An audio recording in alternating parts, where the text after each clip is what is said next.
Hello everyone and welcome to Blue Raider Extra Point. I'm Dylan Simmons alongside Max Ackerman and Matt Hayden. We're coming to you live from the MTN Sports Den, and we are back on Saturday night and ready to bring you that football goodness. Let's get this machine moving forward with Matt, who will take us around the CUSA.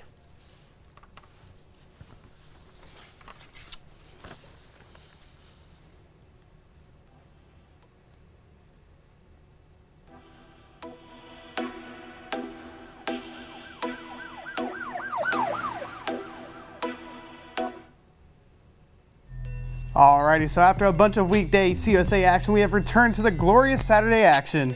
We'll discuss the games that happened earlier this morning. We had a Sam Houston collecting their first win, so congrats to them, congratulations. And then Jacksonville State also barely almost got a win there against South Carolina and Spencer Rattler. But as for this action later tonight, entering week 10 of the college football season, we see the Liberty Flames are once again sitting atop of the standings.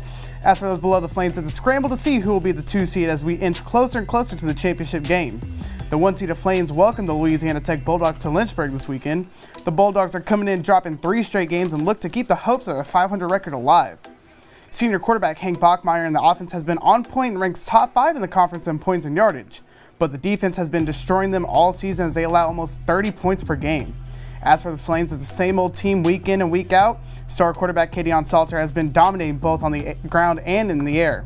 Then add in a defense that is only allowing around 20 points per game. They are the most balanced team in the conference and they're favored to win. As for the other matches today, we got the Western Kentucky Hilltoppers taking on the UTEP Miners.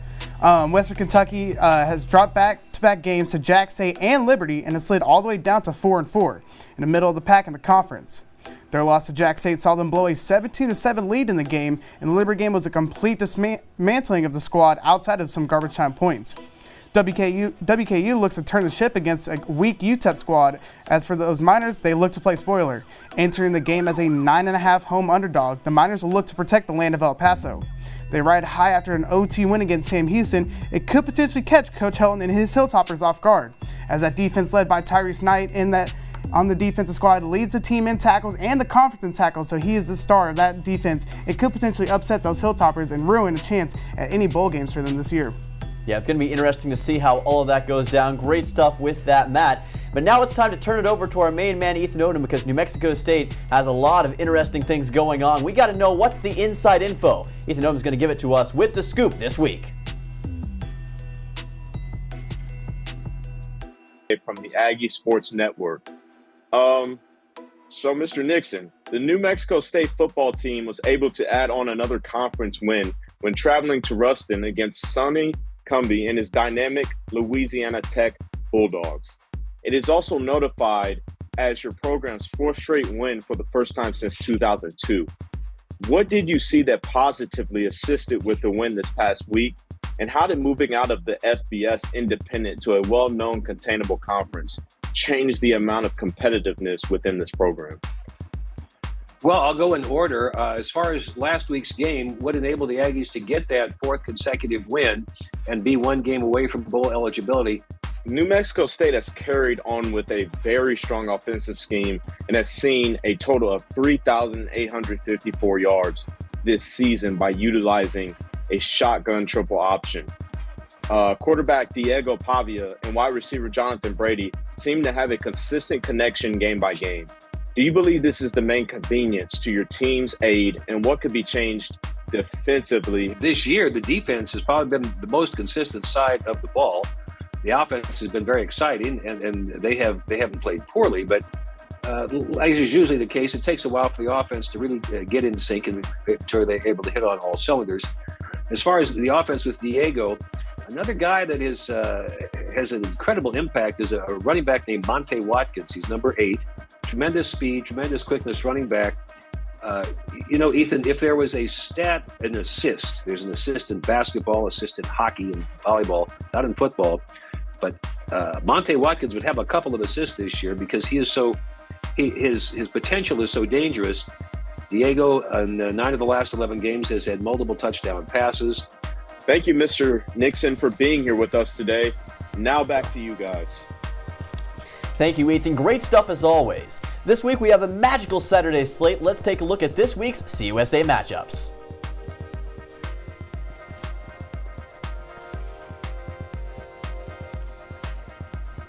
Thanks, Ethan. Now, when we come back, we review this past week's Blue Raiders athletics action, and we hear from a Blue Raider with a story that is nothing short of inspiring. That's coming up next on Blue Raider Extra Point. When I was in foster care, I never knew when I would have to move. So I always had my suitcase ready to go. Then one day, I was adopted. My new parents opened their hearts and home to me. My parents cook my favorite breakfast for me every morning. My parents take me on trips I never thought I would go on. They gave me a home and an even better reason to use that suitcase. My parents aren't perfect, but they're perfect for me. Jordan knows he shouldn't eat this entire bowl of nachos, but tonight he's earned that right. Because a few hours ago, in the middle of happy hour, he recognized a sign. Not from the gods or a bolt of lightning, but from a double heart, a kissy face, and a fourth ha in ha ha ha. That's when Jordan knew he was buzzed. So when it was time to go, he got a ride home instead of driving. Be a legend like Jordan. Recognize your buzzed warning signs and get a ride home. Buzz driving is drunk driving.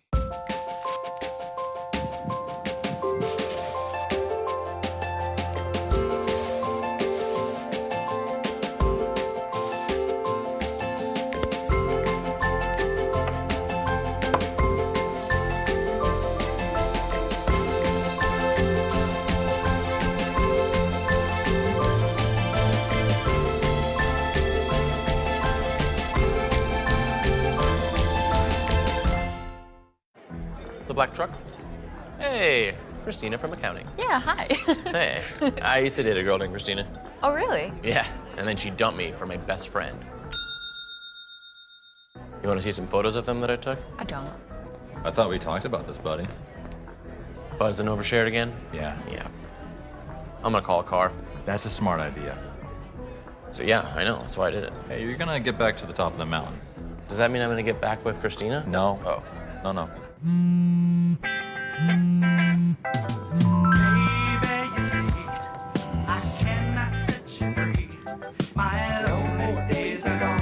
That's why I'm never gonna let you go. Never gonna let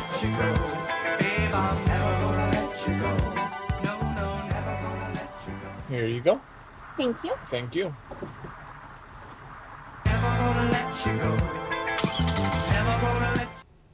We are back here with Blue Raider Extra Point. Dylan, how about you take us through this week's Big Blue review?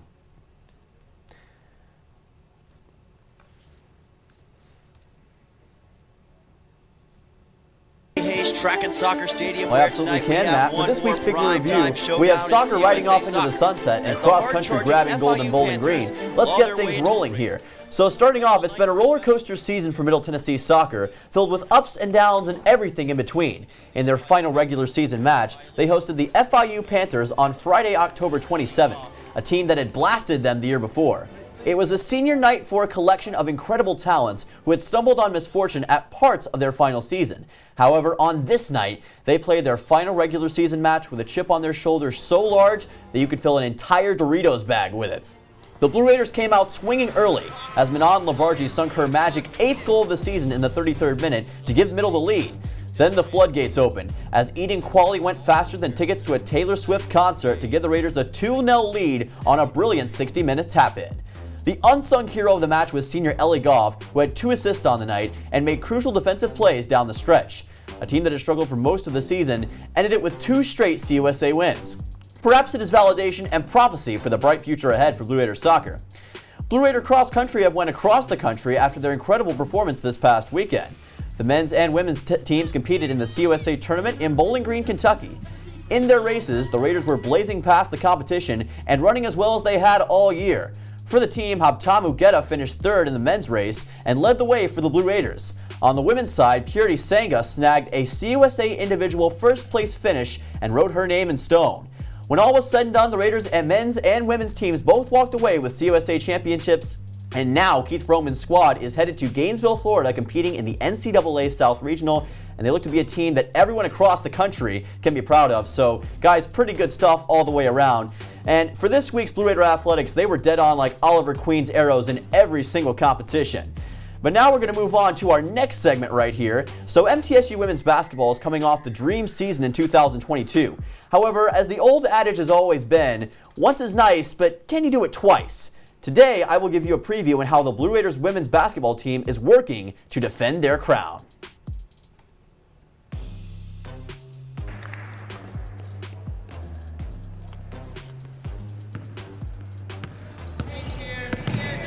The raid is about to begin.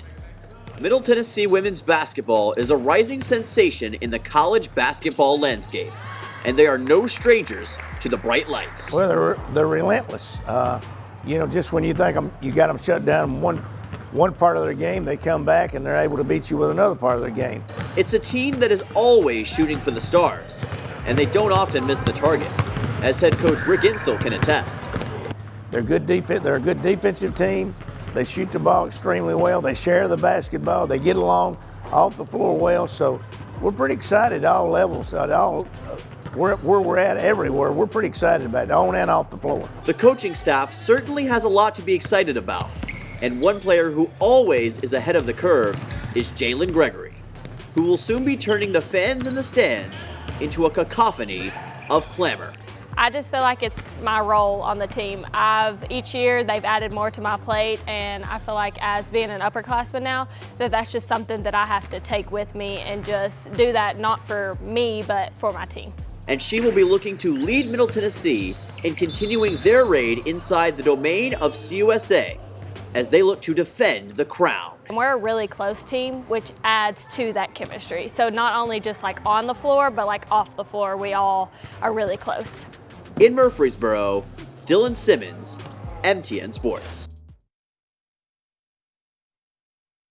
Basketball team when they made their trip to Durham to play it at Duke, and it left a sour taste in their mouth, getting eliminated in that first round because they were supposed to be the upset that everyone saw in the game. That's right. In the tournament there against Colorado, and so it's going to be really interesting to see how Coach Insel and his team plays because again you have the likes of Courtney Whitson and Savannah Wheeler who are kind of the old, the veterans of the team, but also the younger players kind of on the cusp taking over the team once they graduate. Yep. And Jalen Gregory and Anastasia Boldera. So it's going to be really interesting to see how they come into this game, but I'm really expecting getting another visit to the tournament and potentially another CUSA championship as well. I like it. Monday night it all goes down. Middle Tennessee versus Memphis, Matt. Going to be a good one inside the Glass House. We got to take another quick TV timeout. When we return, we'll see Max give us more knowledge over the Aggies than Brainiac, and we will have our keys to succeed. We'll be right back on Blue Raider Extra Point.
Son, love is like the ocean. You have to tread the waters. Dad, that's not the kind of help I needed. Jessica, will you go to prom with me? Yes. Thousands of teens in foster care can't wait to share their first with you. If I could go back and change it all, I would. I think I'm gonna miss you the most.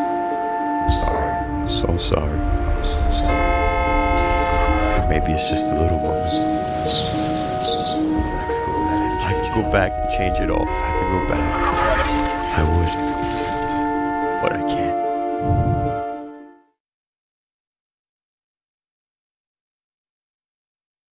Once there was a boy who did the same thing again and again. One day, he was told he had autism. He got help and slowly learned how to live with it better. Early intervention can make a lifetime of difference. Learn the signs at autismspeaks.org. Natural disasters are a fact of life in the U.S. And between activities and school, chances are you won't be with your kids when they happen. Will they know what to do? Ready.gov/kids can help your children feel prepared, not scared. So talk with your family today. Put the keys down, Kevin. But I'm gonna drive home. There are several warning signs present that you shouldn't be driving. My text to emoji ratio has gotten a little out of hand. A little? Yep, I'm definitely gonna call a ride home. Welcome back to Blue Raider Extra Point. It's time to turn it over to Max Ackerman with this week's scouting report. Max, what do you have for us? The Blue Raiders.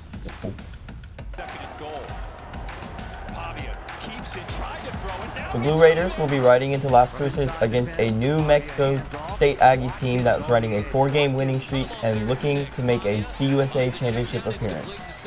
Coach Jerry Kill and this Aggie squad are 4-1 in conference play, with their lone loss coming at the hands of another Conference USA newcomer in the Liberty Flames, who sit atop the standings.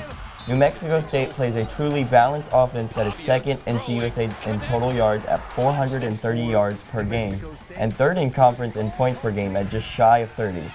Leading the charge of Aggies offense has been junior Diego Pavia. The 6-foot junior has 2,500 total yards of offense credited to his name, including 592 on the ground, which leads the team, to go along with the 22 total touchdowns, 17 in the air, and then 5 on the ground. Junior receiver Trent Hudson has been one of Pavia's big targets as he leads the team with 6 receiving touchdowns. The quarterback could cause issues to the Blue Raider defense as Pavia has great scrambling abilities, and MTSU is near the bottom of Conference USA in total sacks at only 14.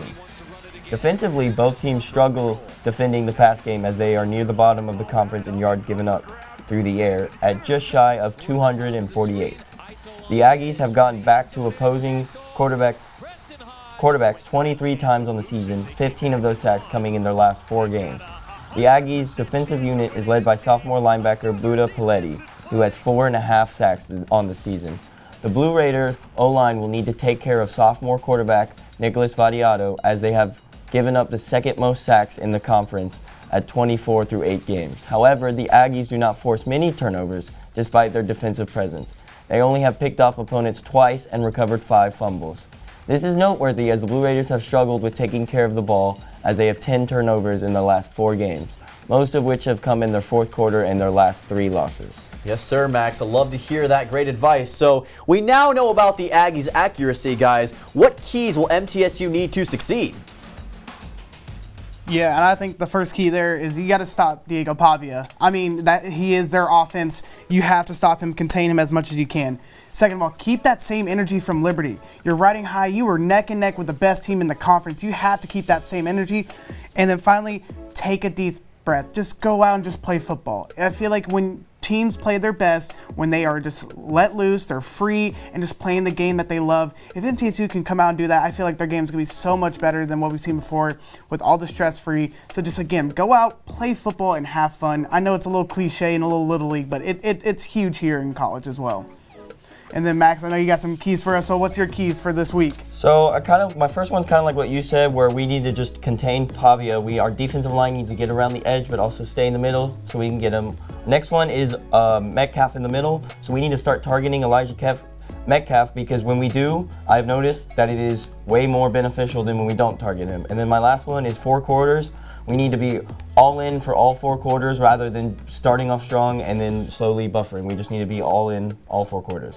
Well, M&M, I've got to say that for my key, starting off, I mean, it's a similar thing. It's stop Diego, stop. We've got to contain Diego Pavia. In many ways, he is the New Mexico State offense. He put defenses on delay like the new season of Yellowstone. He has nearly 1,900 passing yards this year, nearly 600 rushing yards, 17 passing touchdowns, and most importantly, he has helped his team to win the last 4 games. Got to take him out of this offense. Number 2, turn over a new leaf. The Raiders have struggled this year with turnovers. It's been a huge thing. They have a -6 turnover ratio. We saw them turn the ball over 3 times against Liberty in the second half. That is going to have to change. They've got to create splash plays and keep away from the turnovers. Number 3, Reborn Raiders. Take all the rest that you've had this past week, all the stuff you've heard, and find a way to be better overall. That's going to be the biggest thing that we're going to have to see from them, and I think if they can utilize that, they will be just fine. So awesome stuff all the way around, guys. When we return, we will have our picks of the week with a blast from the past for our guest picker. That's coming up right after this break.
Son, love is like the ocean. You have to tread the waters. Dad, that's not the kind of help I needed. Jessica, will you go to prom with me? Yes. Thousands of teens in foster care can't wait to share their first with you. If I could go back and change it all, I would. I think I'm gonna miss you the most. I'm sorry. I'm so sorry. I'm so sorry.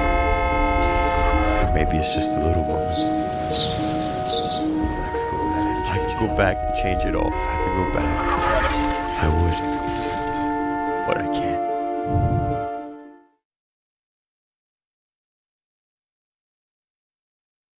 Once there was a boy who did the same thing again and again. One day, he was told he had autism. He got help and slowly learned how to live with it better. Early intervention can make a lifetime of difference. Learn the signs at autismspeaks.org. Natural disasters are a fact of life in the U.S. And between activities and school, chances are you won't be with your kids when they happen. Will they know what to do? Ready.gov/kids can help your children feel prepared, not scared. So talk with your family today.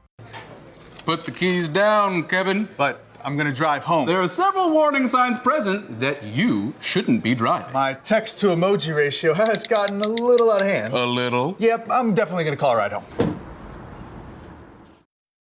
Welcome back. It's now time for the picks, and this week we are joined for our very special guest picker, the one, the only Mr. Nick Frazier. Nick, how are you doing today? I'm doing phenomenal. I can't wait to make some picks with you guys. I've been watching the show for quite some time, and you guys do a really good job, so let's get on with it, man. Let's get on with it. I like it. All right, so first up, we got the Flames trying to burn the Bulldogs. Matt, who do you have in Liberty versus Louisiana Tech? Oh, well, I just think Liberty's the best team all around in the conference. Their offense isn't clicking with Kadeon Salter leading the way at quarterback, but also that defense is near the top of the conference as well. And I love what Jamie Chadwell has done, coming from Coastal Carolina. We don't have our Coastal Carolina guy, Brian Martinez, here today, but I'm still going to take Liberty taking down Louisiana Tech. Okay, so I have Liberty beating LA Tech like Matt has, because their offense, it just feels like every part of their team has everything. They have offense, they have defense, they have special teams, they have a quarterback, and I'm predicting Liberty to win 35-14. Of course you are, former Liberty guy, you being who you are. As for myself, I'm taking Liberty as well. Liberty, they're 8-0 in the season, only Conference USA team undefeated. You look at their running back, Cooley. I mean, this guy's unbelievable. Out of 8 of their games, 5 of them he's had over 100 yards rushing. One of those games, 160 plus. I mean, this team all around has every asset of winning to the highest degree. So Liberty is where I'm taking. Liberty sets the standard in Conference USA. I was impressed by what Louisiana Tech did against New Mexico State in their last game. Took them to the end, took them to the fourth quarter, made it a game, and the Aggies opened up a rainstorm, however, on that offense, and Smoke Harris, their primary weapon, there was no smoke in this game. The thing is, Louisiana Tech is in a very desperate situation, trying to make a bowl game, so they're going to play Liberty hard, but guys, they have a defense that has really struggled this year. They are giving up 202.6 rushing yards per game. They have the second best rushing offense in the nation, Liberty does. It's a formula that does not aim at success. Liberty gets the victory in this one. Next up, guys, we have Western Kentucky taking on UTEP. So again, Western Kentucky has been on a rocky start. They lost to Jax State, and they also lost to Liberty. Liberty kind of, had their number in that past game, and so I really think they could come up to a shaky start. But I truly believe in head coach Tyson Helton to rally his troops, and just have an all-around great bounce-back game from a weaker UTEP team. UTEP's defense is pretty. I like UTEP's defense a lot, led by Tyrese Knight at linebacker, again leading the conference in tackles. But I still think, WKU is a better team here, and I still think the Hilltoppers will come out on top in El Paso. See, I can agree with you there, too, where I think WKU will win, but I feel like it will be a lot closer game than what you think, because I feel like both teams offer great offense and defense. So I have WKU winning only 21-20, so tight game there. Interesting. That's interesting. Yeah. I'm also on with the Hilltoppers. Western Kentucky obviously has had a little bit of a backpedaling year for them, being 4-4. But there's a lot of upside to this offense with the Hilltoppers. Austin Reed, obviously not having his best season, but this guy can sling the rock. He can. I mean, as all the viewers can see on the highlights here, this team is unbelievable. Yeah. So, I mean, take the Hilltoppers by 15 this week. Well, what I'll say is the last game was ugly for Liberty against, ugly for Western Kentucky against Liberty. They got dunked on worse than somebody guarding Victor Wembanyama, okay? It was bad. They gave up 323 rushing yards and lost the game by 13 at home, despite the fact that Austin Reed threw for 365 passing yards. And right now, there are only a handful of defenses worse than Louisiana Tech's, but Liberty's is one of them. They have the 127th overall total defense, and it's hurting them right now. And they don't have the defense to compete when it comes to rushing attacks. Now, UTEP is coming off a win, which I don't say very often, no offense to the Miners, but I do think this could be a bit of positive momentum that the team could use in the future. I was really impressed by what Cade McConnell, Deion Hankins, and the Miners offense had to show. That being said, putting up 17 and 15 minutes is not going to be sustainable in this game. And unfortunately, I think they're going to come up shorter than me in this chair right now, all right? That's what's going to end up happening. Western Kentucky, through gritted teeth, wins 41-14. That's my prediction. And last but not least, the game we've all been waiting for, the game that is going to potentially determine Middle Tennessee's bowl hopes. Middle Tennessee takes on New Mexico State. Well, I apologize in advance to Blue Raiders fans because I truly think that New Mexico State has turned a page. Diego Pavia has been taken over. He leads the team in passing yards, but also is the leading rusher on the team. He is their offense, and I just feel Middle Tennessee's defense has shown glimpses.